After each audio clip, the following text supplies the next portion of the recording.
말씀을 통해서 알게 하여 주시옵소서. 예수님의 이름으로 기도하옵나이다. 아멘. 지금 우리가 성경을 읽은 이 내용이 어느 시점이냐면 역대기까지 우리가 말씀 들었잖아요. 역대기에서 마지막 부분에 고레스라는 페르시아 왕, 바사 왕이 칙령을 내려서 유대 백성들이 다 고향으로 돌아갈 수 있도록 귀환할 수 있도록 70년의 복역의 때가 끝난 거죠. 복역. 민족적 복역이에요. 하나님을 떠나서 우상을 숭배하고 하나님을 등진 결과로 하나님께서 그들에게 징벌을 내리신 결과가 고향을 떠나 이방 땅에서 포로로 지내면서 거기서 자식 낳고 70년이나 세월을 지냈으니 그렇게 긴 세월이라고 할 수도 있기도 하지만 또 한 세대가 지나간 거예요. 70세, 70년입니다. 우리는 일제시대 때 몇 년 있었죠? 일제 몇 년이라고 그러죠? 36년이잖아요. 근데 여기는 나라를 우리는 안 떠나고 여기서 나라가 점령당했었지만 그들은 나라가 완전히 망하고 거기에서 많은 사람들이 전부 다 포로로 끌려가서 바벨론으로 포로로 끌려갔던 그 이야기를 알 겁니다. 그게 진짜 현실이 돼버렸어요. 우리가 늘 이러면 너 망한다. 너 그런 나중에 그렇게 될 줄 알아. 이런 것들이 그게 현실이 된 거예요. 하나님이 제사장들, 선지자들을 보내가지고 당신들 이렇게 사면은 하나님께서 벌 주면 당신들 큰일 난다 그러면 아이 웃기지 마요. 막 그러다가 진짜 이게 열방들에 의해서 그게 현실이 되어서 백성이 다 포로로 끌려갔다가 하나님의 약속대로 그 70년의 세월이 지났어요. 그리고 돌아오게 됐어요. 그것도 자기들의 노력으로 된 게 아니에요. 하나님께서 역사하셔서 하나님이 때를 정하시고 하나님이 때를 정해서 다시 되돌아오게 하셨어요. 대한민국 독립도 우리가 열심히 한 것도 없잖아 있지만 그건 자랑할 거 하나도 없어요. 우리가 한 거 하나도 없어요. 하나님의 은총으로 이 나라에 해방을 주시고 이 나라가 여기까지 온 것 다 하나님이 인도하시는 줄 믿습니다.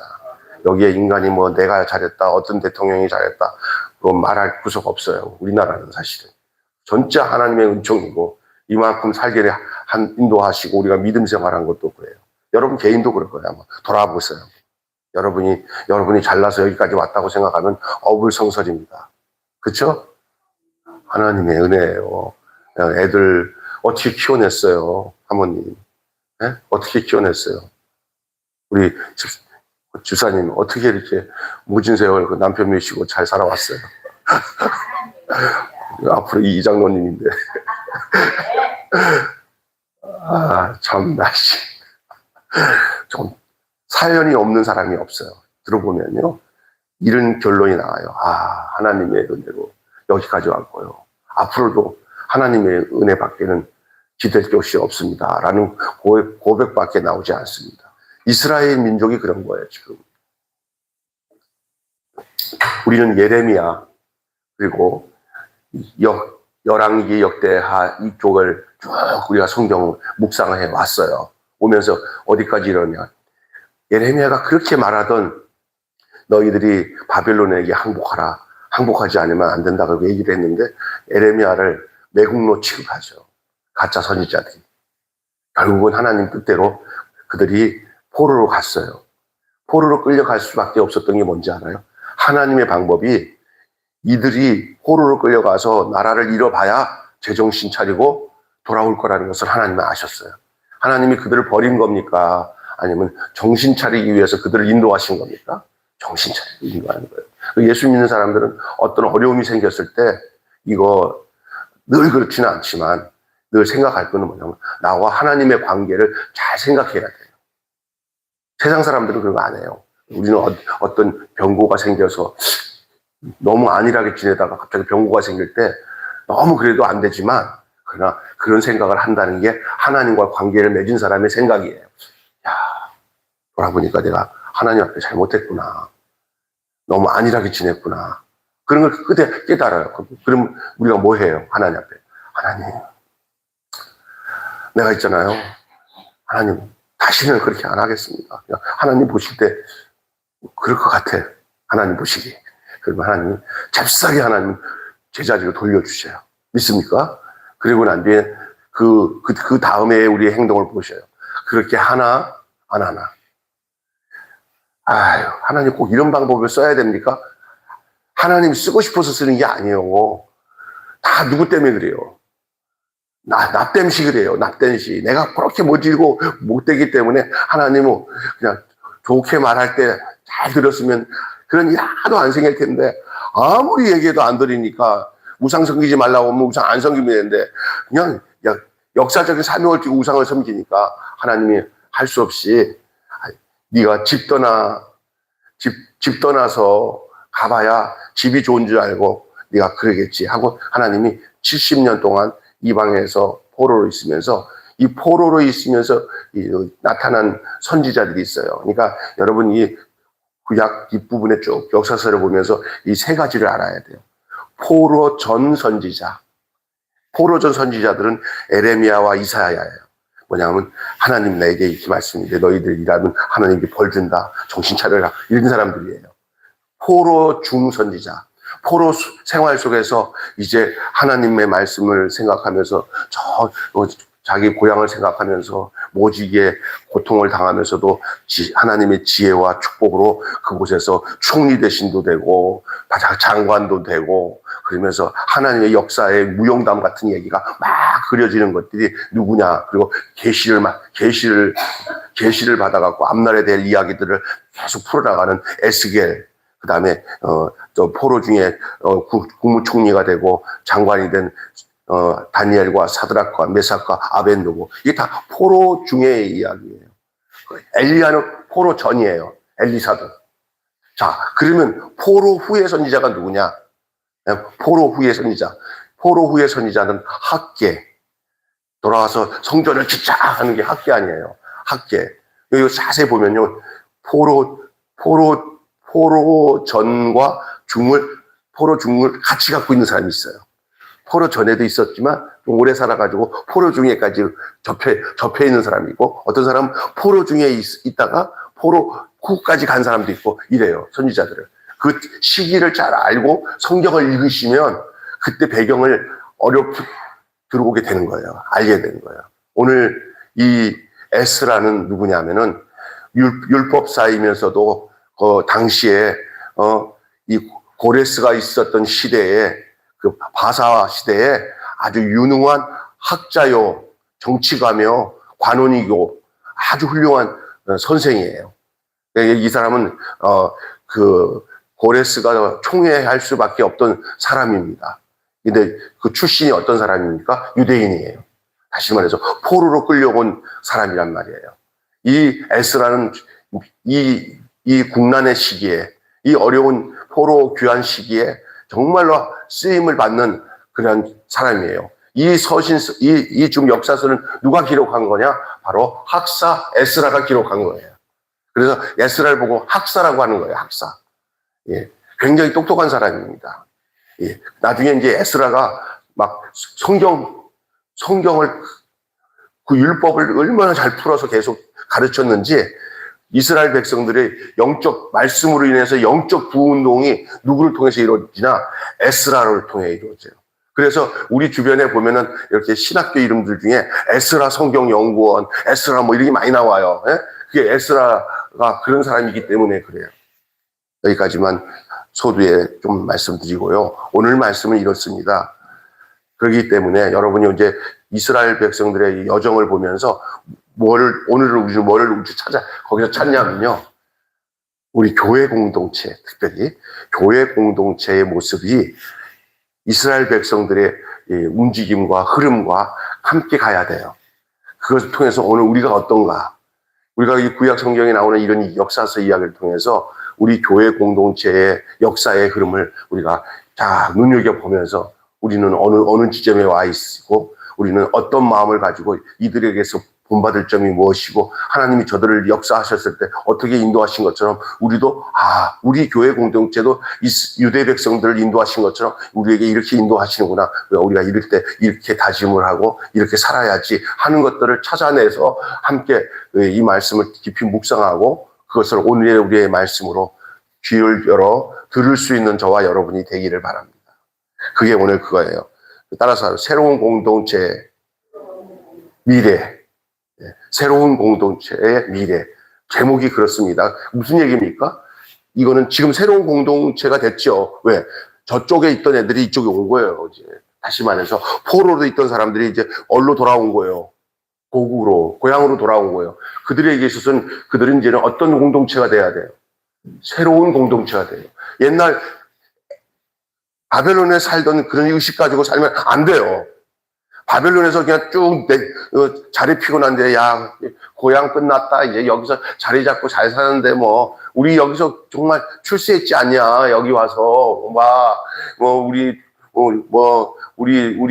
족속 중에는 말이야, 왕비도 있었고 말이야, 국무총리도 있고, 우리는 외국 땅에 왔지만 우리가 여기서 뭐하러 고향 얘기 들어보니까 거기 개판이더라. 막.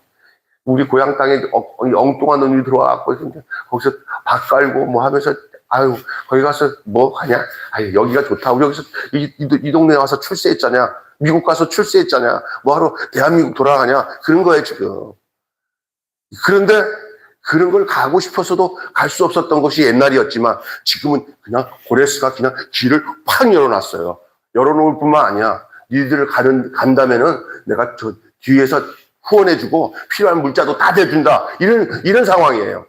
이런 상황에서 안 갈래? 그러면 이게 그동안 하나님을 향한 하나님 백성이 아니잖아요. 이때 어제 보니까 에스라만 그런 마음이 있는 줄 알았더니 에스가 쫙 살펴보니까 다 마음가짐이 자기랑 똑같은 거예요. 다들 아니 갈 거야? 아 여기가 아무리 좋아도 가야지. 너도 갈 거야? 아이 가야지. 우리가 학수고대, 거기 힘들다 그러는데, 힘들고 뭐, 이거 지금 거기 가기 위해서 하나님이 이렇게 우리를 축복해 준 건데, 우리가 여기다 머물 수 있어. 내가 아주 실감나게 얘기하는 거예요, 지금. 그때 그 상황으로 타임머신 타고 가서 지금 우리가 어디 가 있는지 아세요? 지금 포로 귀환하고 있는데, 지금 저랑 여기서 5명이 가 있는 거예요. 그래서 그들이 이 얘기를 듣는 거예요. 에스라가 느꼈던 걸 얘기하는 거예요. 가야지. 여러분, 이게 쉬운 거 아니에요. 여러분, 내가 세상적으로 축복을 받아서 아니래서 새로운 도전을 하기에는, 싫어. 난 좋아. 지금이 좋아. 그런데 늘 그래도 기다렸던 거기를 가야 된다고 그러면 가겠어요. 이렇게 돈 많이 벌어서 사장이 되고, 뭐 이렇게 집안도 뭐 안일하게 살아도 될 만큼 된 사람에게 하나님께서, 야, 너 저기 캄보디아 요즘에 난리 나는데 거기 선교사로 가라 그러면 아유 예 감사합니다. 가겠어요? 솔직히 말해서 가겠냐고. 지금 이 사람들의 입장에서는요 가긴 가야 되는데 그 현실은 갈 수 없을 수 있는 환경이에요. 그런데 희한한 거예요. 성령이 함께 하시면 그들의 마음이 지금의 평안함이 아무런 조건이 아니에요. 가야 된다는 거예요. 그래서 그들이 포로 귀환을 가는 거예요. 그것도 하나님께서 고레스를 통해 가지고 그 일을 만들어 놓으신 것을 생각할 때 저들이 이방 임금인 고레스를 통해서도 하나님이 저렇게 역사하셨는데 우리가 여기서 안일하게 있을 때가 아니다. 그리고 이미 선지자들이 얘기했어요. 70년이 지나면 복역의 때가 끝나서 돌아올 것이라는 것을 저들이 알고 있어요. 때다. 사람이요 타임이 중요한 줄로 믿습니다. 때가 중요한 겁니다. 그때 놓치면 큰일 나요. 기회 지나가기 전에 어서 뭐 합시다? 추수합시다. 추수 때 지나서 추수하면은 곡식 다 썩고 아무 소용없어요. 그때는 죽는 한이 있어요. 나가서 낫절을 해서 추수 걷어들여야 돼요. 안 그리고 그거 한 철 지나면은요 다시 걷으려면 다 사가버리고 다 썩어버려요. 믿습니까? 추수 때 걷어들여야 됩니다. 지금 우리 교회가 추수 때가 온 것 같아요. 막 급히 장로님이 생기질 않나. 근데 되게 좋아하시더라. 그래서 내가, 하나님 때가 되는 것 같아요. 네. 차가 빨리 갈 때는 빨리 엔진에 악셀레이터를 밟아야 될 때도 있어요. 솔직히 말해서. 머물거리면 때가 놓치는 것도 있으니까. 여러분, 오늘 본문에 보면은 교회는 길을 묻고 있어요. 길을 묻는 인생이라는 말 들어봤죠? 인생이 길을 묻다 하는 것처럼 교회가 길을 물어봐요. 교회가.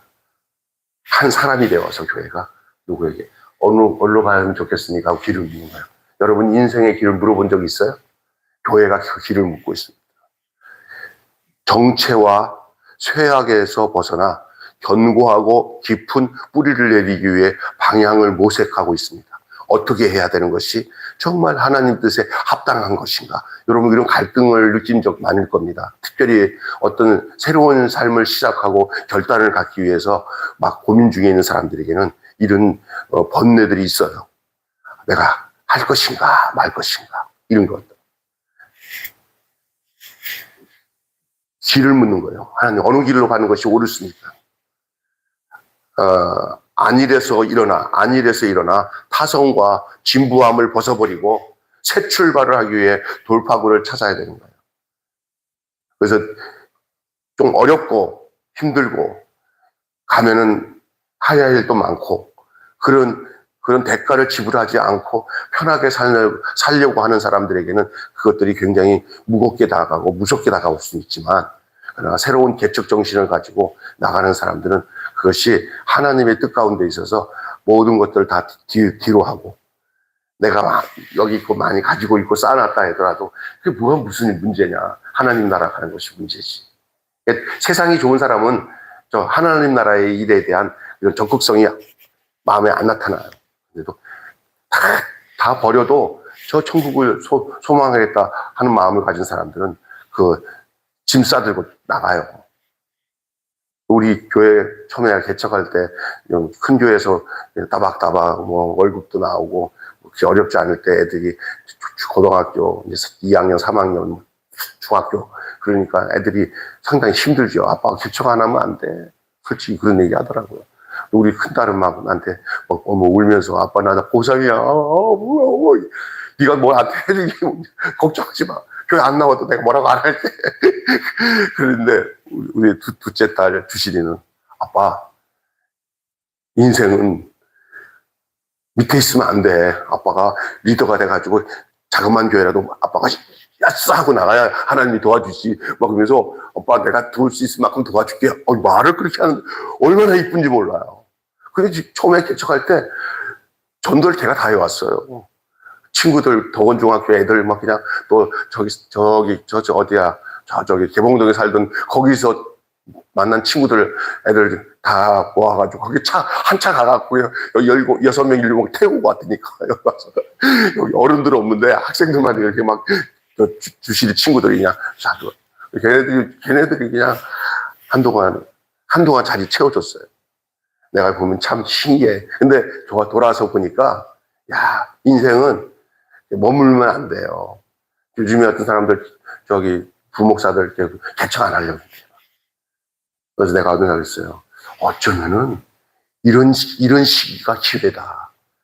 하나님 앞에 기도하고 하나님 지혜를 구하면 이런 시기에 막 떨어져 있는 열매들 막 다 주워서 다시 이렇게 닦아가지고 이렇게 모양 내서 상품 만들면 상품이 될 만한 사람 그 열매들이 얼마나 많은데 그냥 위에서 다 떨어졌다고 생각하지 말아라. 다 지금이 기회다. 그래도 지금 다들 뭐냐면 이렇게 큰 교회에서 옛날에는 부목사님들이 대부분 30대 중반만 되면 있지도 않았어요. 다 나갔어요. 개척하러. 지금은요. 교회마다 가보니까 50대 부목사님, 전도사님들이 수두룩해. 예? 그게 못 나가고 안 나가고 그냥 죽치니까 그러니까 목사님도 어떻게 할 수가 없는 거예요. 교회에서도 아유 나가봤자 교회도 안 되는데 전도사님이 그냥 있어요. 그리고 또 사람이라는 게 또 오래된 사람들이 또 잘하잖아.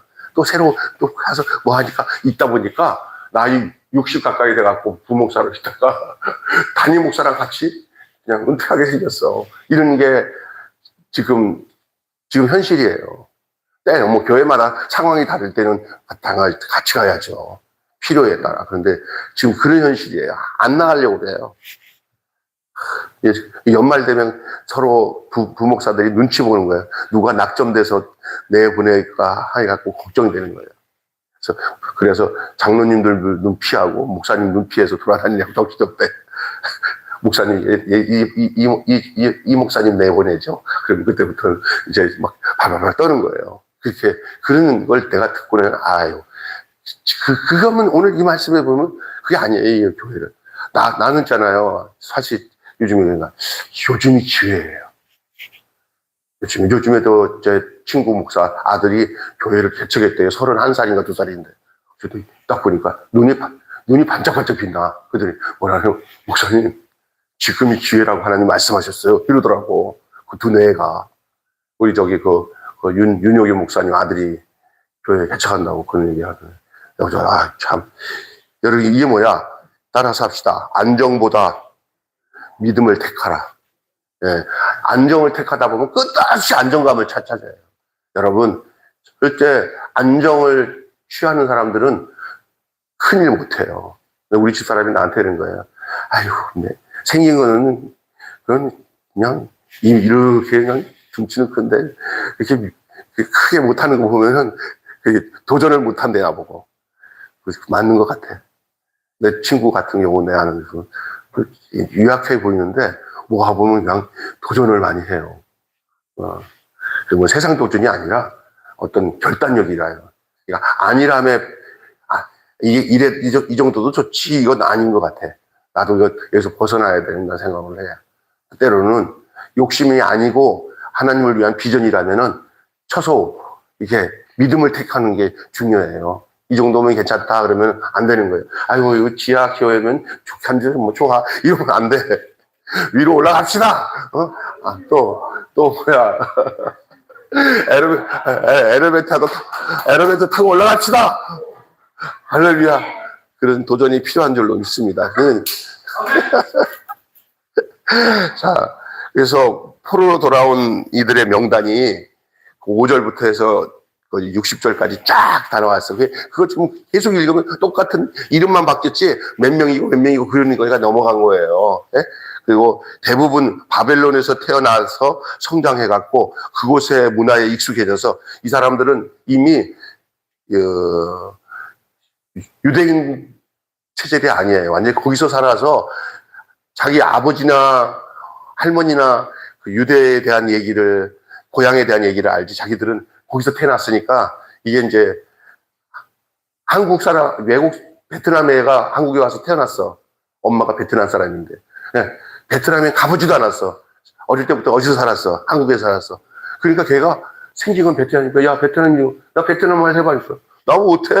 나 한국 사람이야. 넌 막 얼굴 생긴 게 베트남인데, 나 한국 사람이야. 진짜 줄래. 이러더래요. 예? 똑같은 거예요. 얘네들이 지금 여기 지금 집 떠나갖고 지금 가려고 하는 사람들이 뭐예요?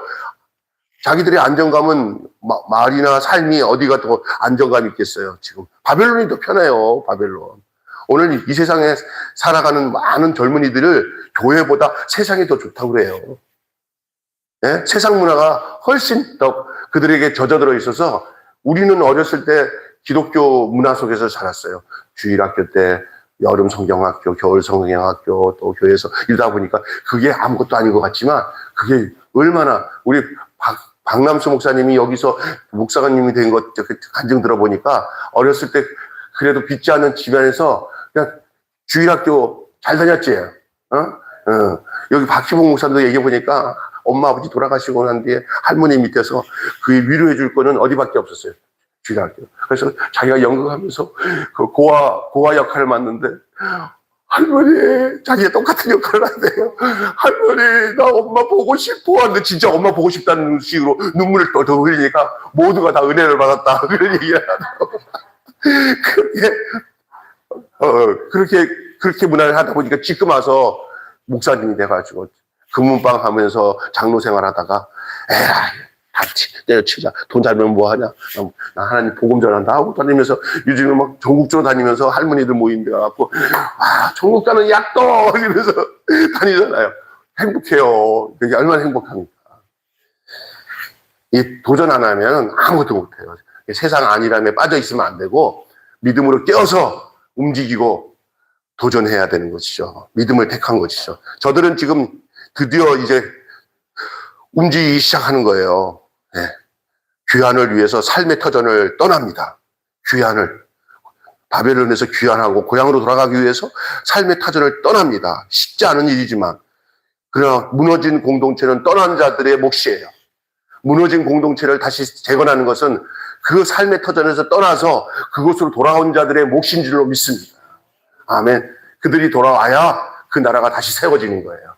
우리가 돌아가야 하나님 나라가 세워지는 줄 믿습니다. 안정된 삶을 포기하고 믿음으로 귀환을 택한 이들로 말미암아 새 역사가 진행되는 것을 우리에게 보여주고 있습니다. 이것이 오늘 우리에게 뭘 말하고 있는지를 생각해야 돼요. 우리는 귀한 공동체인 줄 믿습니다. 우리는 안일함의 세상에 젖어서 거기에 매너리즘에 빠져있는 자들이 아니고 나를 깨워가지고 일어서서 새벽을 깨우고 삶을 깨우고 나가는 것이죠. 믿음을 택하십시오. 안정보다 믿음을 택하십시오. 두 번째는 신앙적 가치를 선명히 하라는 거예요. 신앙적 가치를 선명히 해야 됩니다. 제사장과 레인의 목록은 귀한 공동체의 지향점을 보여주고 있어요. 제사장의 목록이에요. 굉장히 긴 목록에 사람들이 이름을 열거하고 있잖아요. 이게 모두가 뭐냐면은 공동체의 지향점이 뭐냐? 그것은 두 가지예요. 말씀과 예배. 말씀과 예배라는 신앙적 구심점을 중심으로 세워질 것을 보여주고 있는 것이 그 사람들의 명단 속에서 그려져 있는 내용이에요. 우리가 많이 모이면 성도들 많이 모인다. 교회가 많은 사람을 전도한다. 모이면 뭐 할 거야? 그들이 하나님의 자녀가 되어서 하나님 앞에 뭐 해야 돼요? 신앙적 중심으로 모여져야 돼요. 형식을 중심으로 삼는다는 의미가 아니라 신앙적 가치를 선명히 해야 된다는 의미예요. 아무리 우리 가끔 가다 보면 우리 희망드림단 보면은요, 우리 장로님이 그러더라고요. 아이고, 내가 다니는 교회 여전도회보다 훨씬 더 희망드림단이 더 생동감이 있대. 그런데 장로님이 했어요. 장로님, 그렇지 않습니다. 저건 그냥 그 봉사활동을 하기 위해서 서로가 모여져서 이렇게 뜻이 맞는 그런 거지만, 저기는 교회 여전도회랑 다릅니다. 그렇지. 그러더라고. 맞아요. 근데 그런 거야. 우리 희망이다 보면 세상적으로 같이 어울리고, 이렇게 힘되고, 힘이 되고, 의지가 되고, 한 가지 목적인 예수님의 사랑을 삶을 통해서 이게 실천하기 위해서 동네 사람들이 모인 단체지만, 그러나 우리 속 깊이는 저분들 한 분 한 분들이 귀한 공동체, 세상에서 나와서, 하나님 나라의 일꾼으로 세워지는 일들이 돼야 되는 것이 우리의 최종적 목적이 아닙니까? 그렇죠? 어느 날 기회에 가서, 아이고, 저 친구는 빨리 교회를 인도해서, 우리 교회 아니더라도 어느 교회 가서 신앙생활을 해야 될 사람인데, 아이고, 우리랑 같이 만나서 이렇게 어울리게 하는 것이 뭘까? 우리가 그냥 거기다 묻혀가지고, 좋다 하고 끝나는 걸까? 아니에요. 속 깊이. 아유, 저 집도 예수 믿어야 돼. 저 자매, 저 언니도 예수 믿어야 돼. 이런 마음들이 우리 여러분에게 사무쳐야 돼요. 그리고 언젠가 그 소원이 내 옆에 있든지 어느 곳에든지 신앙생활은 우리의 한 공동체로 존재할 수 있도록 하는 것이 그게 하나님이 우리에게 부르신 목적이고, 그렇죠? 우리 삶의 내용이 돼야 되는 거예요. 아멘. 그걸 잊어버리면 안 되는 거예요. 직장 생활하는 그리스도인들은 어디서 직장 생활해도 직장 속에서 돈을 버는 것이 주업이 아니라 직장 속에서 사람 만나서 복음 전하고 돈을 버는 것은 부업이 돼야 돼요. 우리 리봉 집사가 간증을 같이 하는데 자기 직장 안에 있는 후배들 몇 명이 막 가정적으로 막 이렇게 흔들리고 이렇게 어려우니까 마음속에 저들을 내가 어떻게 복음 전해서 반듯한 믿음을 세워지는데 하면서 그런 얘기를 나한테 얘기를 하더라고요. 그것이 그 직장 사역이야. 직장은 돈을 버는 것이 목적이 되면 안 돼. 우리는 그냥 돈은 저절로 벌게 해줘, 하나님이. 우리가 그 마음을 그들의 영혼을 이혼하지 않도록 다 이렇게 내가 그 직장에 있는 사람들, 남자 얼마나 좋냐. 위에 바로 상관이고 친구처럼 그들의 문제를 해결해 주니 교회에서만 그 일만 하는 게 아니고 직장 속에서도 그 사역하는 게 얼마나 아름다운 거야. 믿습니까? 그런 거예요. 그래, 이게 신앙적 가치를 선명히 하기 위한 그 이름으로 쭉 개열되었어요. 그들이 진짜 중요한 얘기예요, 지금. 우리가 교회가 뭘 추구해야 되는지 알아요. 노선에서 뭐 젊어서 노세하고 뭐 재미있는 프로그램 만들어서 막 진탕해서 사람들 많이 모아가지고 여기서 무슨 프로그램도 막 해요. 한 사람 한 사람 보면은 신앙적 가치관이 얼마 흐려져 있어요. 이게 교회인지 세상인지 즐거운 친목단체인지 진짜 여전도인지 막 헷갈리는 데가 있다니까. 그러면 안 돼요. 교회는 심지어 여러분 이 믿음 없는 사람도 교회는 교회다와 지기를 원해요. 우리가 같이 어울리지만 솔직히 말해서 믿음 없는 사람들도 알아요. 교회는 우리와 달라야 된다고 생각해요. 믿습니까? 나가서 우리 같이 활동을 하면서 그들과 어울리는 면이 있어도 어떤 시기에는 딱 볼 때 우리가 그 정체성 그거 드러내야 돼요. 세 번째는요. 다양성을 수용하되 구별되라 하는 거예요. 다양성을. 이 재밌는 얘기가 뭐냐면 오랫동안 70년 동안 거기 외국 땅에서 살다 보니까 별종들이 많아. 별종. 그러니까 단순하지가 않아. 백성들의 그 구성원들이 막 이쪽 민족이랑 섞어서 태어난 애도 있고 막 그래서 유대 민족은 남자로 중심해서 유대 민족 히브리인들을 결정 안 하고요. 엄마가 누구냐에 따라서 유대인이 된다는 거예요. 잘 들으세요. 우리는 아빠가 씨가 김씨니까 그죠? 이렇게 하잖아요. 근데 유대인들에는 그 엄마가 그게 언제부터 이루어졌냐? 이 바벨론 포로 시에 보니까 그 자녀 교육이 누구를 통해서 이루어지냐면요. 신앙 교육이나 하나님께 당하는 게 남자가 아니더라고요. 엄마예요, 엄마. 엄마야, 엄마. 나도 그래.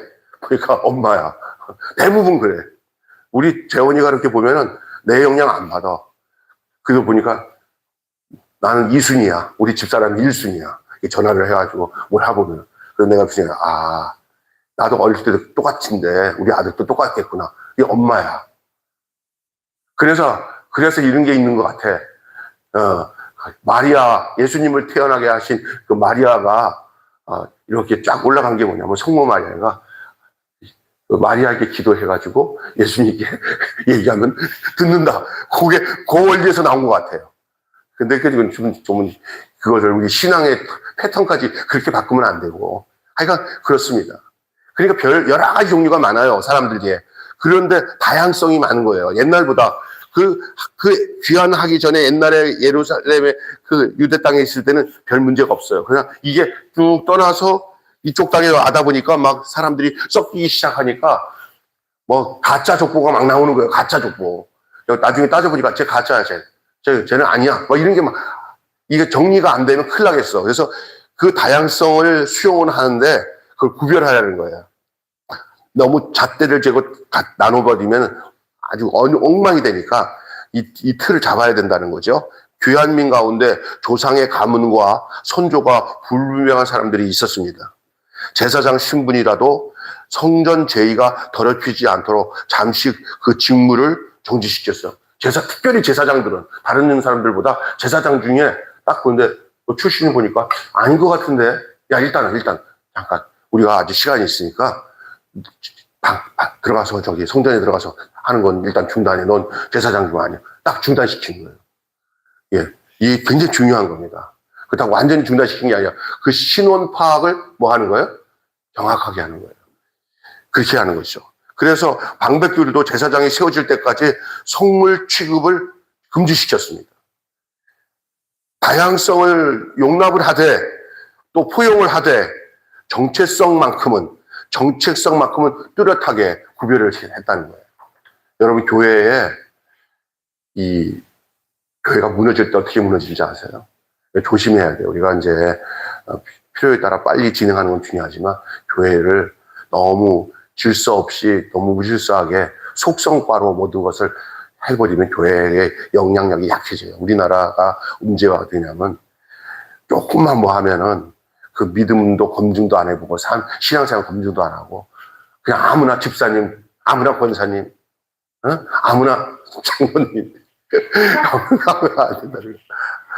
우리는 이제 이거는 신중하게 해야 될 뿐이지만 뭐 짧은 기간 동안 정말 확실하게 그 사람의 그 신앙생활이 하는 모습들을 다 검증한 다음에 하면 괜찮지만 그러나 인간적인 방법으로 막 그냥 그 성직 매매하듯이 막 그렇게 하면 안 된다는 거예요. 그 사람 신원을 정확하게 해야 돼. 지금 김현지라는 여자의 신원이 거의 불무명한데 거기다가 지금 대통령 옆에서 가장 중요한 그 부속실장으로 있으면서 또 행정실장으로 좀 있다가 저 검증 안 받으려고 또 안 되는 직책으로 옮겼잖아요. 근데 뭐가 꿀인 거예요. 그러면 안 되는 거예요. 그럼 백성들은 벌써부터 거기서부터 진짜 정확하게 신뢰를 안 해요. 이게 진짜 간첩 나라인지 공산국가 스파이 나라인지 막 걱정스러운 게 한두 가지가 아니에요. 이게 투명해야 돼요. 너 두 사람이 여러분 그런 거예요. 목사가 됐는데 어디서 목사님 됐어요? 학교는 어디에 있었는데 뭐 대충 너 대충 되면 되지 뭐 이거 따져 이러면 안 되는 거예요. 저는 어디서 어떻게 해서 MDB 공부했고 우리 박 목사님 아주 정확하잖아요. 이렇게 해서 대학원 그리스도대학교 대학원 나왔습니다. 다 아는 거잖아요. 저 같은 경우 그런 거예요. 이런 것들이 6개월 어떤 성경 공부하는 데서 그냥 머리 들밀고 안수 받고 왔어요. 얼마 전까지 집사인데 이러면 안 되는 거예요. 하나님 기뻐하지 않아요.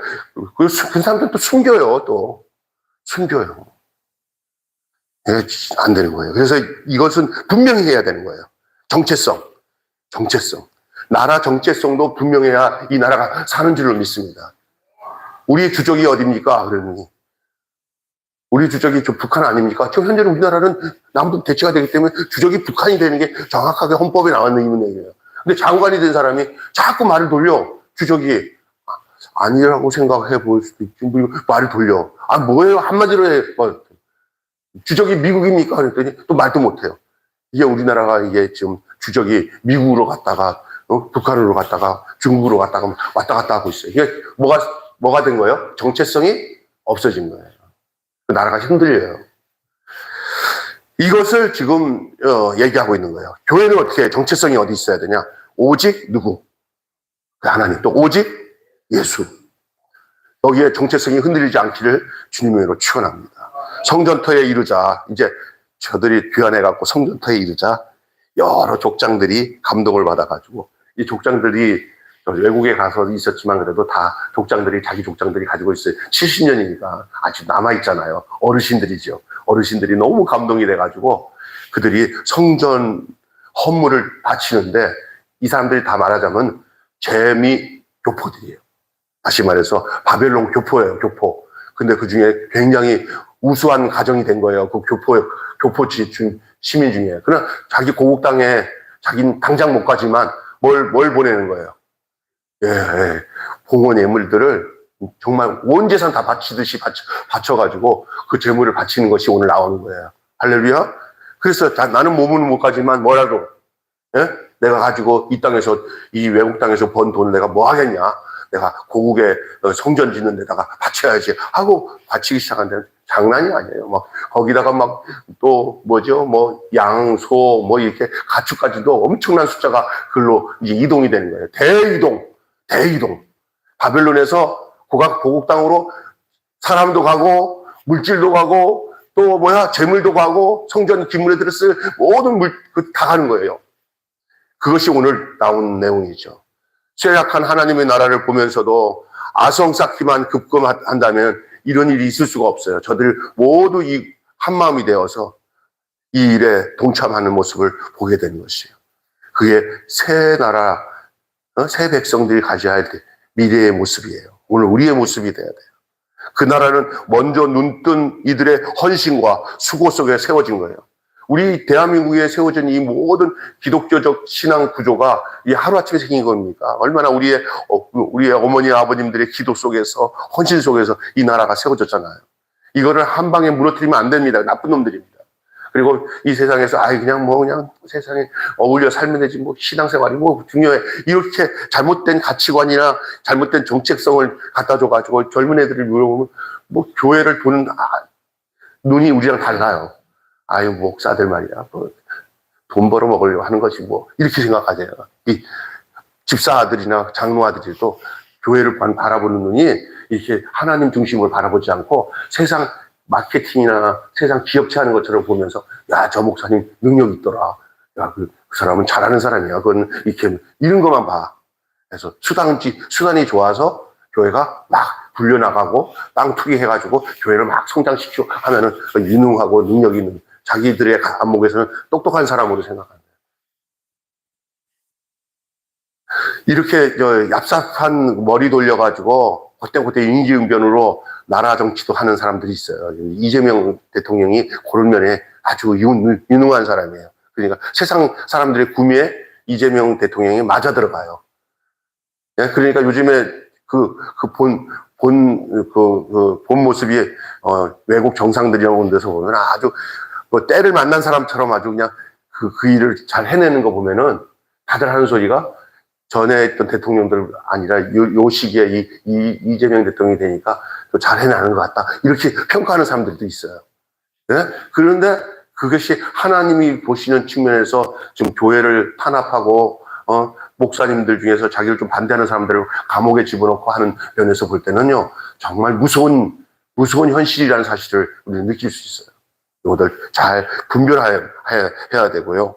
우리는 뭐 현실의 나라, 이 나라를 중심으로 사는 사람들이 아니라 최종적으로 먼저 그의 나라, 그의 의를 위하여서 사는 존재들이에요. 이 땅에서 눈에 보이는 어떤 것들도 다 거기로 연결되어 있어야 되지, 그냥 하나님 나라 따로, 이 세상 나라 따로 생각하면 안 돼요. 이 세상 나라에 사는 모든 것들이 하나님 나라를 위해서 먼저 거기다가 맞춰져서 거기에 그걸 구하고 따르는 일들이 필요한 것이 우리 새 시대의 새 백성들의 미래의 모습이라 할 수 있습니다. 우리의 모습이 돼야 된다는 얘기죠. 그 나라는 먼저 눈뜬 이들의 헌신과 수고로 세워집니다. 여러분, 이제 우리 다음 세대를 위해서 우리가 기쁘게 수고하고 헌신하시기를 바랍니다. 지금 그럴 때가 왔어요. 우리가 좀 힘들어도 우리 다음 세대를 위해서 무엇을 할까?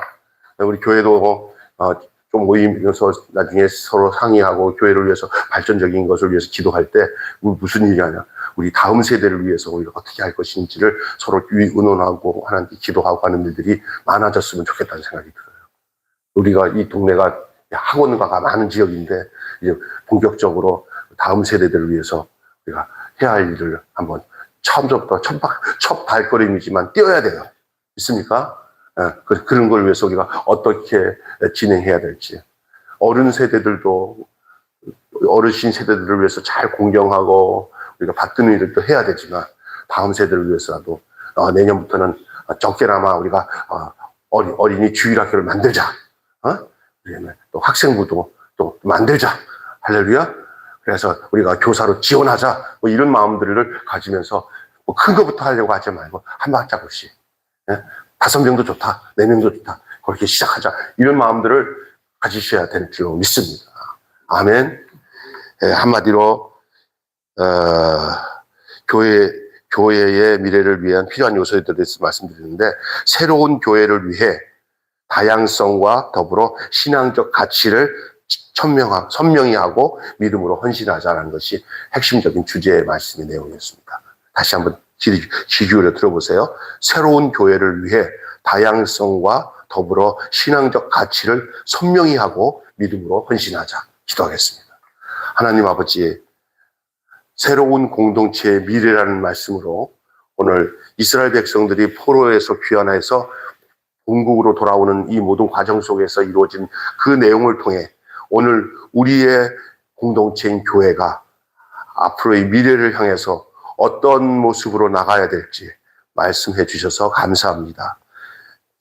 안정보다 믿음을 택하게 하시고 신앙적 가치를 선명히 하게 하여 주시고 다양성을 수용하되 구별되어서 나가는 저희들 되어져서 우리 새로운 교회를 위해 하나님 아버지 다양성 또 더불어 선명한 가치를 더 신앙적 가치를 더 선명히 하고 믿음으로 헌신해 나가는 우리 매일교회 되게 하여 주셔서 다음 세대를 위하여 더 기도하고 우리가 어느 시점에 우리가 또 어떤 모습으로 우리 한 발짝을 뛰어서 우리가 방향 전환을 하고 하나님 믿음의 진보를 해 나갈지를 하나님 결정할 수 있는 은혜와 능력과 역사가 우리에게 있게 해 주시옵소서. 우리 주 예수님의 이름으로 기도하옵나이다. 아멘. 우리 찬양